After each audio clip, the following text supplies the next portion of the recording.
Hola, buenos días todavía, y antes de que se nos vaya el tiempo del día de hoy.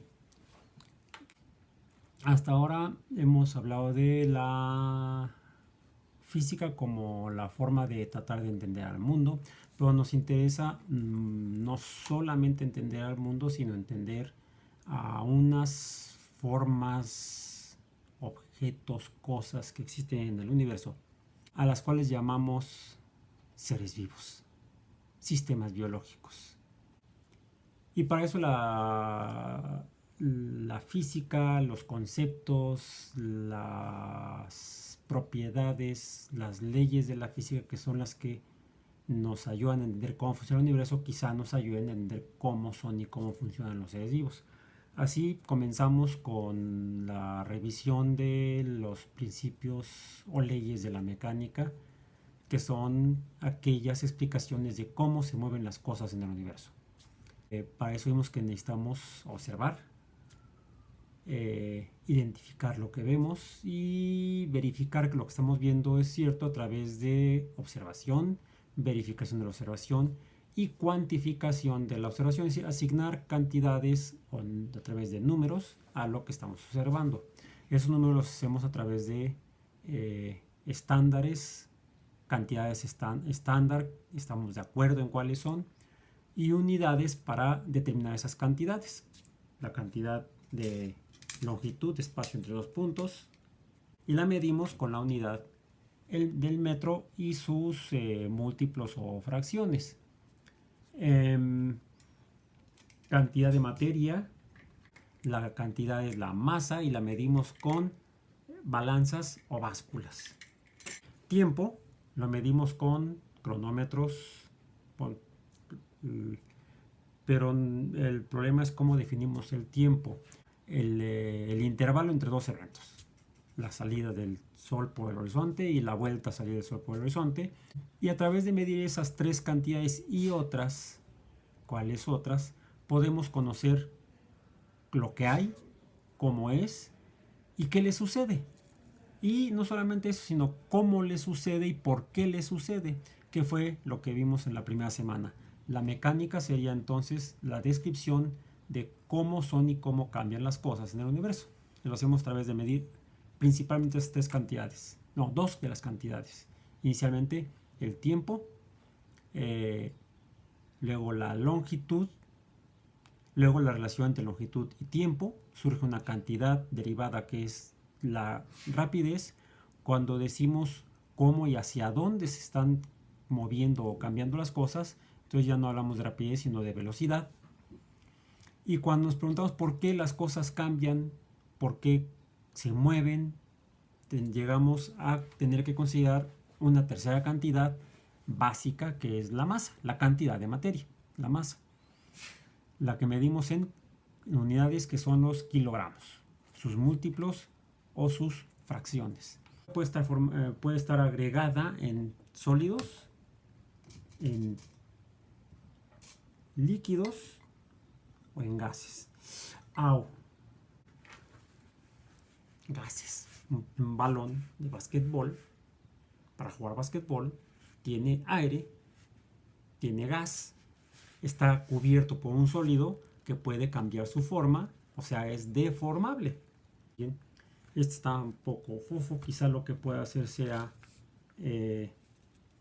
introducirle un poco más de aire, eso lo voy a hacer en un momento. Finalmente, ya mencioné ahorita o recordé ahorita, que cuando mido la cantidad de espacio recorrido por un objeto en un intervalo de tiempo, puedo relacionar esas dos cantidades en una nueva cantidad, que es, si yo digo hacia dónde, será que esa relación se llame velocidad. Es la tasa de cambio de posición en función del tiempo. La tasa de cambio de posición en función del tiempo puede mantenerse constante, siempre en la misma magnitud, distancias iguales en tiempos iguales. La relación no cambia. Y eso sería el decir que la velocidad no cambia. Pero a veces, como cuando dejamos caer un objeto, aquí tengo una canica roja, ¿sí? Cuando dejamos caer un objeto, bueno, y medimos el intervalo de espacio que recorre en cada intervalo de tiempo, vamos a encontrar que en un principio recorre un espacio, una longitud pequeña, luego mayor, luego mayor, luego mayor, en intervalos de tiempo iguales. La distancia que recorre, la distancia es la longitud entre dos puntos con una dirección específica. La distancia en este caso sería hacia abajo y en este otro caso sería hacia arriba. Entonces tengo dos distancias diferentes, una hacia abajo, otra hacia arriba. El cambio de posición en función del tiempo son parecidas. De hecho, en un caso va aumentando, cuando empieza a caer va aumentando la distancia en cada segundo, y cuando lo lanzo hacia arriba va disminuyendo la distancia en cada segundo. Diríamos que el cambio de la velocidad no es constante, la tasa de cambio de posición o distancia entre tiempo varía en el tiempo. Entonces, al ser cada vez mayor la distancia entre el tiempo, el cociente de distancia entre tiempo o velocidad va siendo mayor, la velocidad va siendo mayor, va aumentando conforme cae. En cambio, va disminuyendo conforme sube. Esa tasa o cambio de velocidad en función del tiempo es una nueva cantidad derivada del cociente de estas dos, y ya la mencionamos, que es la aceleración. Cuando aumenta la velocidad en función del tiempo le llamamos aceleración en lenguaje coloquial, y en física, cuando disminuye la distancia en el tiempo o la velocidad en el tiempo, también es aceleración. En física sea aceleración negativa, en lenguaje coloquial le decimos a veces desaceleración, desacelera, o le decimos coloquialmente frenado, frena, disminuye tu velocidad. ¿Sí? Y al final la velocidad acá será 0 antes de que vuelva a aumentar, y cuando llegue a la superficie con la cual colisione, en el momento que colisiona, ¿cuál es su velocidad? 0. En ese pequeño instante, en ese brevísimo intervalo de tiempo, la velocidad es 0. Bueno, aquí surgen otros conceptos. Ya salió la aceleración, cambio de velocidad en función del tiempo, y cuando lo que se está moviendo es un objeto que tiene masa, tenemos dos cantidades de las que ya hablamos. La primera sería el producto de la masa por la velocidad a la que se mueve, el momentum o cantidad de movimiento, y la otra es el cambio de velocidad en función del tiempo de esta masa, y el producto de la masa por la aceleración es la fuerza, descrita inicialmente parcialmente en la segunda ley de Newton.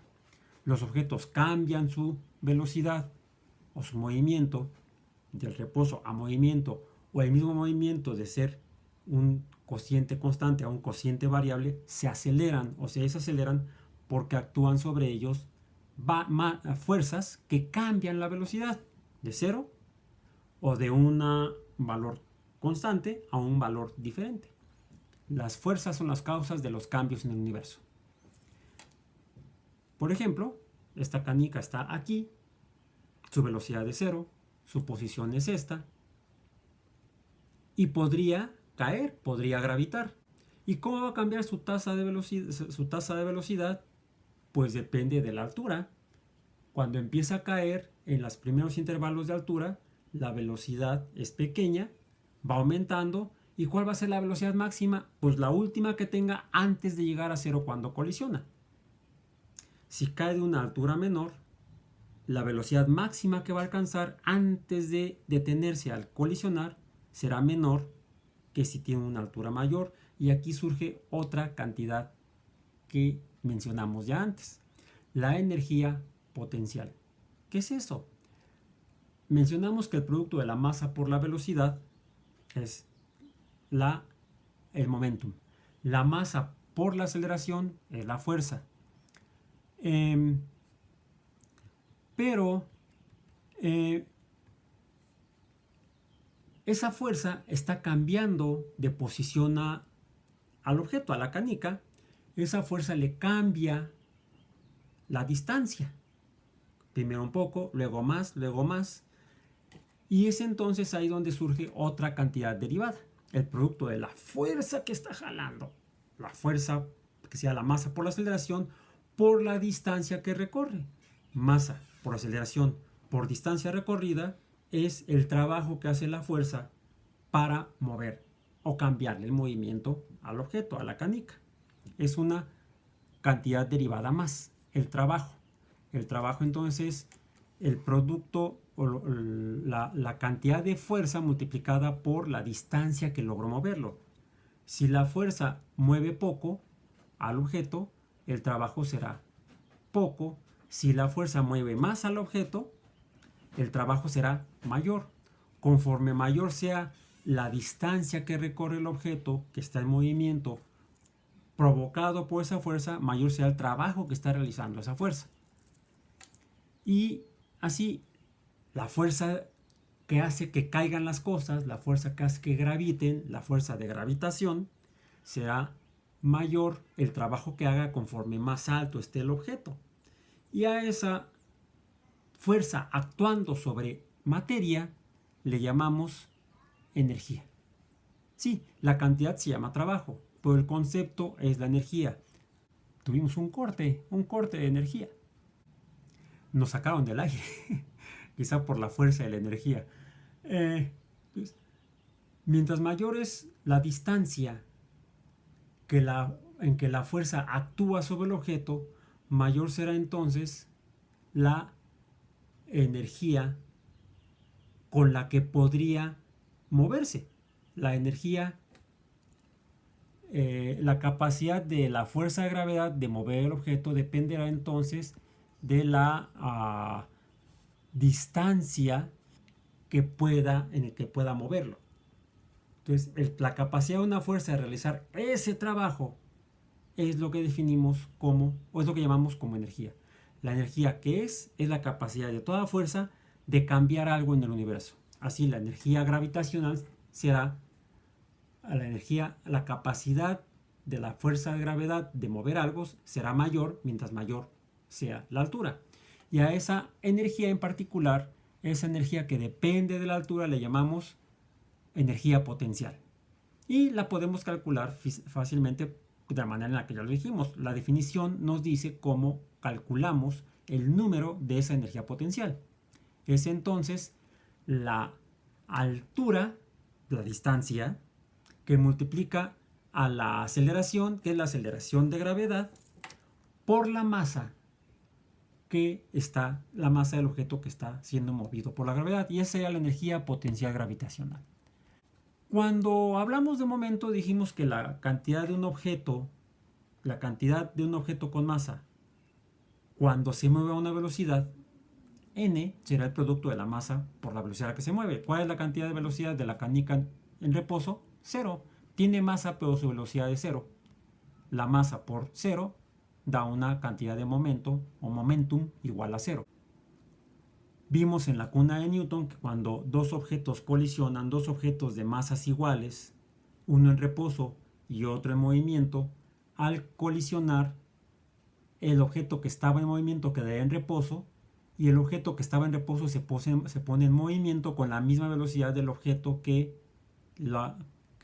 con el que lo colisionó. Eso si la masa de ambos objetos son iguales. ¿Qué sucede si las masas son diferentes? Pues la cantidad de movimiento del segundo objeto dependerá de la masa que tenga. Por ejemplo, si yo intento mover este balón de básquetbol con esta pelota de squash, la masa del balón de básquetbol es mucho mayor que la masa de la pelota de squash. ¿Bien?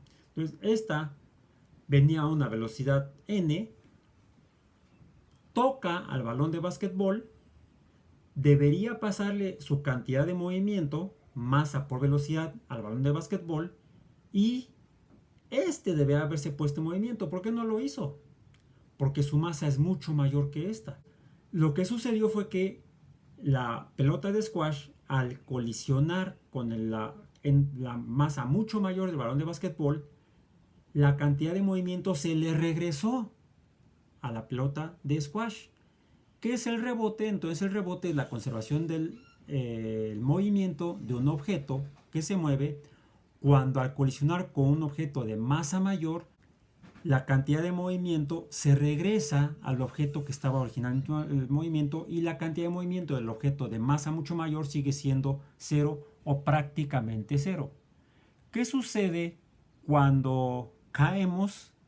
Pues que colisionamos con la masa de la Tierra, que es de varios octillones de kilogramos, del orden de muchos órdenes de magnitud, mucho mayor su masa que la de cualquiera de nosotros, no importa si son mis 50 enclenques kilogramos o la masa mayor de alguien más. Hay un pequeño problema con los balones de básquetbol y las pelotas de squash. Son deformables. La colisión es inelástica. ¿Qué sucede cuando tenemos un objeto aparentemente sólido, indeformable como una canica, y colisiona con un objeto de cerámica que también es sólido e indeformable? Veamos.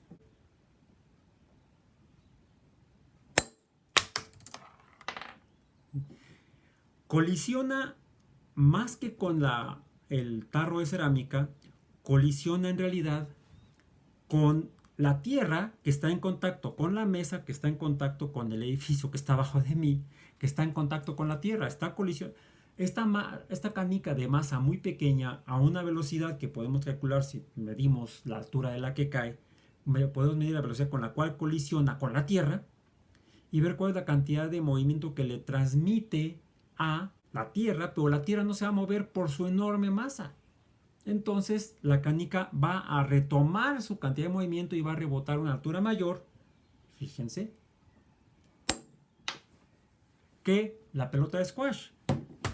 ¿Por qué la pelota de squash, siendo de una masa mayor que la de la canica, su altura de regreso o rebote fue menor?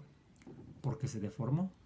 Entonces, ¿cómo van a ser las transformaciones del movimiento? Pues van a depender del estado de agregación de la materia. Si son sólidos, si son líquidos, si son gases, si son sólidos deformables, los cuales quizás son deformables porque no son completamente sólidos, son estados intermedios entre un sólido indeformable y un líquido completamente deformable, como el agua. Bueno, para eso debemos entender un poco más cómo es y cómo se conforma la materia. La más desagregada son los gases. Y ya dije que yo puedo introducir en la válvula del balón de básquetbol. Algún día voy a hacer ingeniería genética de balón. Le voy a inyectar genes. No, le voy a inyectar aire. Ahí está. Y aquí hay un cilindro con un pistón.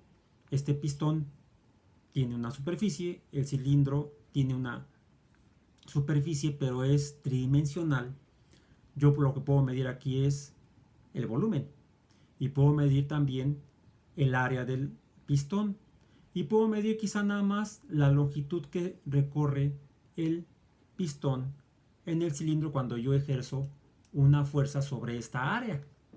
Finalmente estoy aplicando una fuerza para mover el pistón y estoy moviendo aire hacia el interior del balón.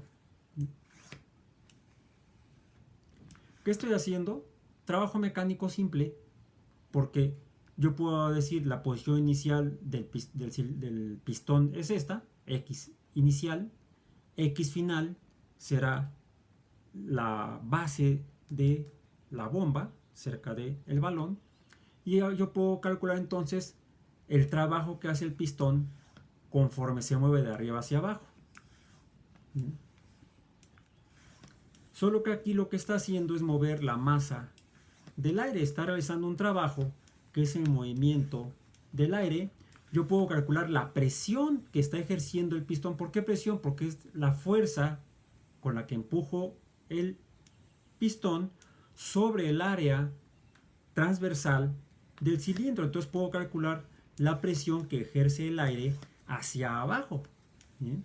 Y esa presión será igual en cada volumen de gas al aumento de presión en el balón, el cual ahora puedo ver que me cuesta más trabajo deformarlo. Se empieza a comportar más el gas como si fuera un sólido indeformable. Se acerca más a la definición de un sólido indeformable. Sin embargo, cuando hago esto varias veces, cuando muevo el aire en este cilindro varias veces, lo que empiezo a notar es otro cambio, no solamente en la posición del pistón dentro del cilindro, sino algo que siento con las manos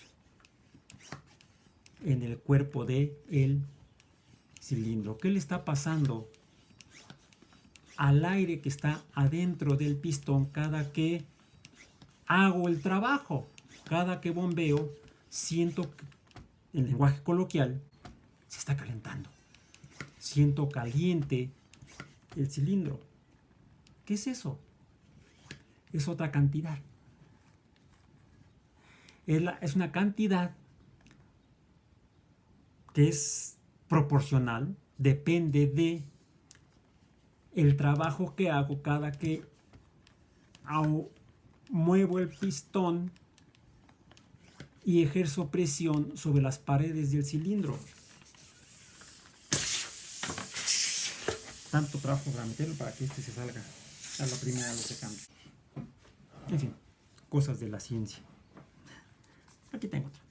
Pero este es para llantas de bicicleta, también podría usarlo si encuentro el pivote. Bien. Lo mismo sucede cuando inflo el globo, el cual ya parece que no se infla más, pero el pistón se empieza a calentar.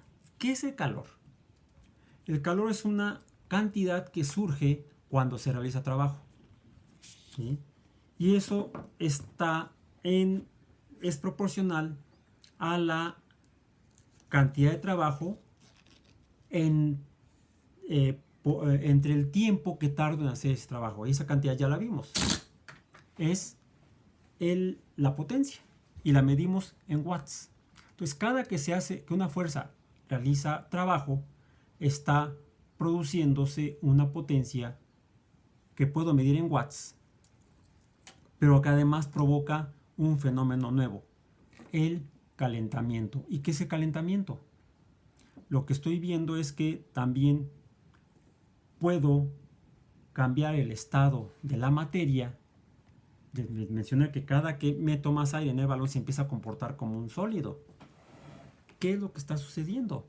Bueno, efectivamente, si yo tomo un gas y le aplico presión, lo comprimo, puedo llevar a sus componentes a que se junten más y se comporten inicialmente como un líquido. Puedo provocar un cambio de fase o de estado de agregación de la materia.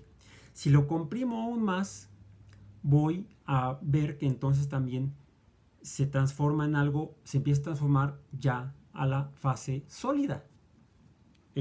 La materia puede cambiar entonces de gas a líquido a sólido, ya sabemos por qué, por la acción de fuerzas. Fuerzas sobre las áreas que contienen la materia y la van agregando. Entonces, el estado de agregación depende más que de la fuerza, sería de la presión, pero más que de la presión dependería del trabajo. Y más que el trabajo dependería de la potencia. ¿Qué es lo que estamos provocando? Que las partículas que en el gas se mueven, están muy separadas, se mueven unas respecto a otras, al estarse agregando, su movimiento disminuye. ¿Cómo podemos saber que eso es cierto? Bueno, pues cuando veo, por ejemplo, que tengo café caliente, si está caliente, aquí está, lo paso al termo, veo que de aquí se desprende, del café líquido se desprende vapor de agua.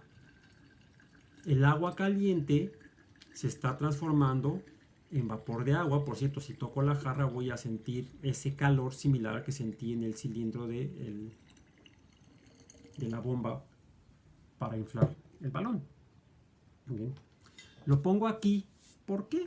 Debería yo sentir el mismo calor en las paredes del recipiente. Sin embargo, en este recipiente no siento lo mismo que en la jarra original.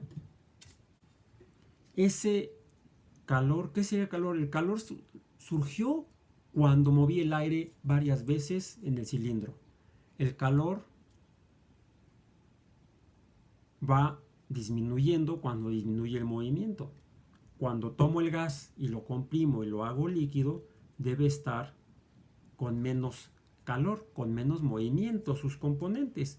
Si lo junto más hasta que lo hago sólido, ¿qué sucede? Aguántenme un momentito.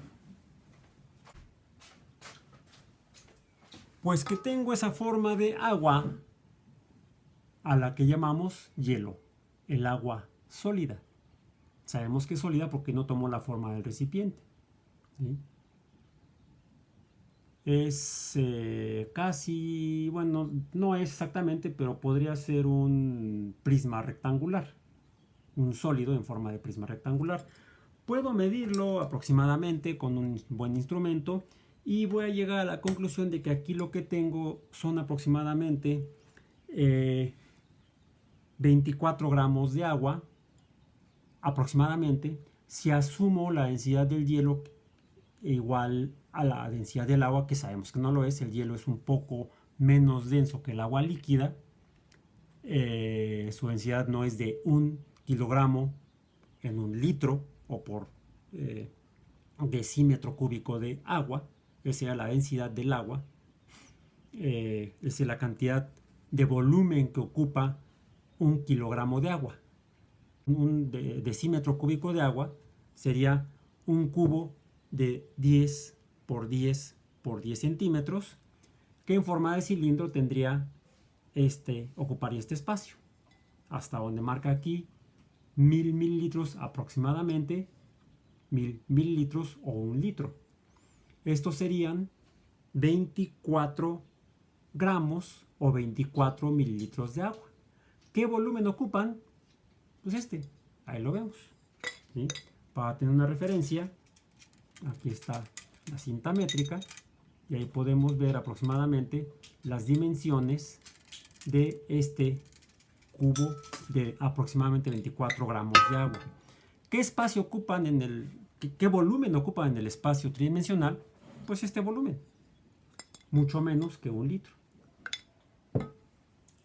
¿Cuánto ocuparía esta misma agua, ya no en estado de agregación sólida, sino líquida? Pues aproximadamente este espacio o este volumen. Este es el volumen que ocupan aproximadamente 24 gramos o 24 mililitros o 0.24 decilitros de agua líquida. ¿Cuánto ocuparían esos mismos 24 gramos de agua, pero ya no en forma sólida, sino en forma de agregación gaseosa?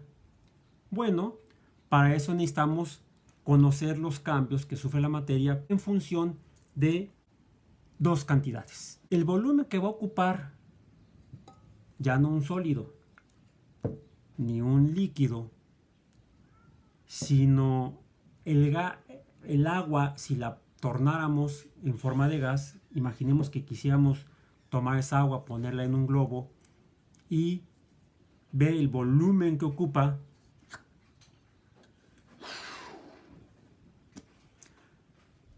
En su estado gaseoso, pues lo que vamos a ver es que el espacio que ocupa se expande, es mucho mayor.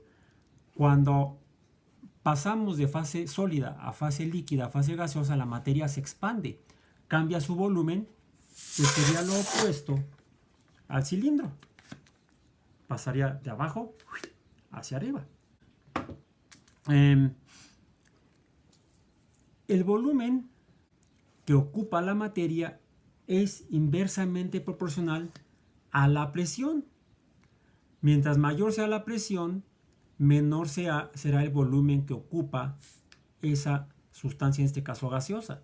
Conforme aumenta la presión, el volumen disminuye. A mayor presión, menor volumen. ¿Qué sucede cuando el agua pasa de líquido a gas? Pues que la presión debe disminuir para que el volumen aumente. Bien, el volumen que ocupa esta cantidad de agua en fase gaseosa depende de la presión que ejerce sobre el sistema, pero también de la cantidad de calor, pero medida en otra cantidad proporcional a la cantidad de calor, que es la temperatura. El volumen va a ser proporcional, el volumen que ocupe va a ser inversamente proporcional a la presión, es decir, si la presión debe ser pequeña, si el volumen va a ser grande, y va a ser directamente proporcional a la temperatura. Quiere decir que la temperatura va a aumentar, pero si queremos medir la cantidad de espacio que ocupa esta agua a la temperatura en la que estamos en este momento, que son aproximadamente 24 grados Celsius, solo que en física no medimos la temperatura en grados Celsius como lo hacemos con un termómetro clínico para medir la temperatura de las personas, o de los gatos, o de los perros. La medimos en otra unidad que es la unidad Kelvin. Y hay una equivalencia entre la escala de Celsius y la escala Kelvin. La temperatura de 24 Celsius equivale a 297 Kelvin. Ojo, Kelvin, no grados Kelvin. La unidad que usamos coloquialmente es la de grados Celsius. 24 grados Celsius equivalen a 297 Kelvin. Y dependiendo de esta temperatura va a ser el volumen que ocupe los 24 gramos de agua. ¿Cuál es el volumen que finalmente ocupan los 24 gramos de agua? Ocupan 32 litros. Llenaríamos 32 vasos de estos con esta agua. Si esta agua o esta que está aquí adentro en fase sólida, las transformamos a fase gaseosa. ¿Y eso cómo lo explicamos? De hecho, ¿qué es la temperatura? Eso lo definen las leyes de la termodinámica. En termodinámica, la materia se va a comportar de maneras específicas. Y le llamamos termodinámica porque estamos midiendo el movimiento de la materia dependiente del calor. Los cambios de la materia ya no solamente por fuerza, sino específicamente en cuanto al movimiento. La termodinámica entonces es el estudio de los cambios del movimiento de las cosas, pero por sus causas relacionadas con la materia. ¿Qué es el calor? El calor es el movimiento de la materia. Mientras más se mueva la materia, mayor calor va a tener. ¿Qué es la temperatura? La temperatura la define la primera ley de termodinámica, perdón. Tengo aquí agua que siento caliente, agua que saqué del refrigerador, está fría, y agua a 24 grados Celsius o 297 Kelvin, que es la temperatura ambiental. Si yo toco el agua caliente, podría yo incluso quemarme. ¿Qué pasa cuando pongo el agua caliente en el agua a temperatura ambiente? Pues el agua a temperatura ambiente se va a calentar. El calor del agua caliente va a pasar al agua a temperatura de 24 Celsius. ¿Y qué pasa cuando le pongo el agua fría? Le pasará el agua fría al agua a temperatura de 24 Celsius. Lo que encuentro no es que el agua a temperatura de 24 Celsius se enfríe. Lo que estoy viendo es que el agua fría, aproximadamente 4 grados Celsius, que te saqué del refrigerador, al ponerla con agua a 24 Celsius, el agua fría que agregué se calentó. La temperatura cambió de la mayor a la menor y de la mayor a la aún menor. La temperatura tiene sentido. Pero la temperatura no depende de la cantidad de materia. Va a tener a la misma temperatura el café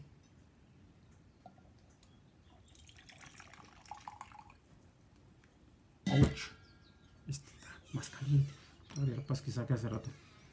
Este termómetro está a temperatura ambiente. El agua está caliente. ¿Qué pasa con esto? Cuando pongo el termómetro en el café caliente, pues que lo que marca aquí es que la temperatura en el termómetro aumentó. El calor pasó de el café a el termómetro. El mismo principio que pasó en el agua. La temperatura tiene sentido. Va del de donde hay mucho a donde hay menos, de donde hay mucho a donde hay menos. El termómetro tenía menor temperatura que el agua caliente. ¿Pero qué es el calor? El calor es la cantidad de energía que hay en la materia. Hay más energía en este volumen que en una gotita de café que cayera en mi dedo. Bueno, no fue una gotita, fue un chorrito. ¿Qué sucede si meto el dedo en el agua, en el café caliente? Va a ser mayor el cambio que en mi dedo si lo meto en todo el café que si nada más le dejé caer un poco del café en el dedo. El calor depende de la cantidad de materia, la temperatura no. La temperatura del café es la misma de esta poca que de esta poca que cayó en mi dedo, que de este mucho que está aquí adentro. Bien. El calor depende de la cantidad de materia, la temperatura no. Y en este sentido tenemos dos nuevos tipos de cantidades. A estas las llamamos como cantidades intensivas y las cantidades extensivas. El calor es una cantidad intensiva porque depende de la cantidad de materia. Hay más calor adentro de este recipiente porque hay más café caliente que en el vaso. El calor es una cantidad intensiva. Sin embargo, si lo mido con un termómetro, la cantidad de temperatura va a ser igual en ambos recipientes, sin importar si es poco o mucho. La temperatura es una cantidad extensiva. Su valor no depende de la cantidad de materia. Y para terminar, si toco esta jarra al principio, cuando tenía café, la sentí caliente. Ese calor se sale del recipiente. Esto sigue a temperatura ambiente, a pesar del calor que está adentro del café. El calor no sale del recipiente. El calor es movimiento, la energía del movimiento. Entonces, la energía de este recipiente no sale, mientras que sí sale de cualquier jarra en la que preparo el café inicialmente. Son dos sistemas termodinámicos diferentes. Este es un sistema que no permite la salida del calor. Este es un sistema que sí permite la salida del calor. A este le llamo un sistema aislado. A este le llamo un sistema cerrado. Porque permite la salida del calor. Entonces, ¿por qué cerrado? Porque mientras lo tenga yo así, va a salir el calor, pero no saldría el café. Aquí también, mientras lo tenga yo así, no va a salir ni el calor ni el café, el líquido o la materia del café. Este sistema es aislado porque no permite la salida ni de la energía, el calor, ni de la materia, el café. Este sistema no es aislado porque a pesar de que no permitía la salida del café, sí permite la salida del calor. Entonces un sistema cerrado permite la salida del calor, pero no de la materia. Lo último son los sistemas que permiten la salida de todo, que sería esta misma jarra cuando le abro la tapa o permito que salga el café. Ya no es un sistema cerrado, dejó de ser un sistema cerrado y ha pasado a ser un sistema abierto. Entonces, un sistema abierto es aquel que permite la salida o entrada de calor. De hecho, cuando lo pongo en su parrillita, el calor de la parrilla entra a la jarra y el café se calienta. Es abierto porque le tengo que poner el agua o va cayendo el café adentro, va cayendo el líquido del café, va entrando a la materia, pero también sale la materia. Los sistemas abiertos entonces son aquellos que permiten la salida y entrada de materia, la salida y entrada de energía, como el calor. Los sistemas cerrados son aquellos que permiten la salida o entrada de calor, pero no la salida o entrada de materia. Y los sistemas aislados son aquellos que no permiten la salida ni de calor ni de materia. ¿Y los seres vivos qué son?